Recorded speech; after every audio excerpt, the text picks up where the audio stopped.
Okay, let's try to create it so fast. It's a presentation template in PowerPoint. You see it's looking pretty amazing. Let's try to create this.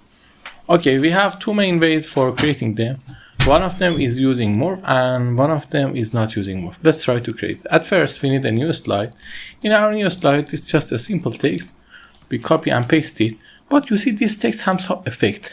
This effect as art and also impact as font, and also another important thing, white as a color. Okay, we format background and make it black. Nice. And then we need to create this slide. We add a new slide. We copy these three objects. How we create these three objects? It's important. I'm going to show you how I create this object.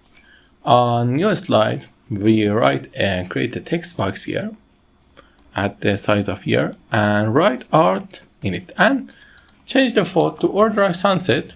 Sorry, I write it wrongly, Overdrive Sunset, and increase the font. Let me change the color to something more visible and increase the font to, for example, 900.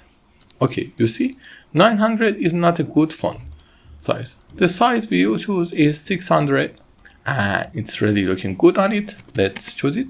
Okay, now we just align it and select them one by one and color them up. For example, we choose this fill and this fill. We have them ready. We are going to use ready template. After copying that, we just simply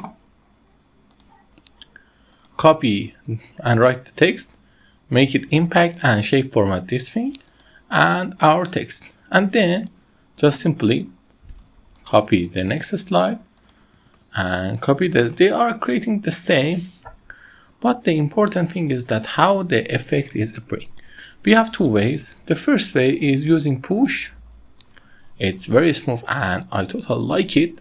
And the second way is to using morph. I tell you how to use morph, but we are going to use push. Now let's look at the calculation. It's looking very great. If you like this kind of presentation, don't forget to like and subscribe and ask me if you need anything in the comments. I will answer you.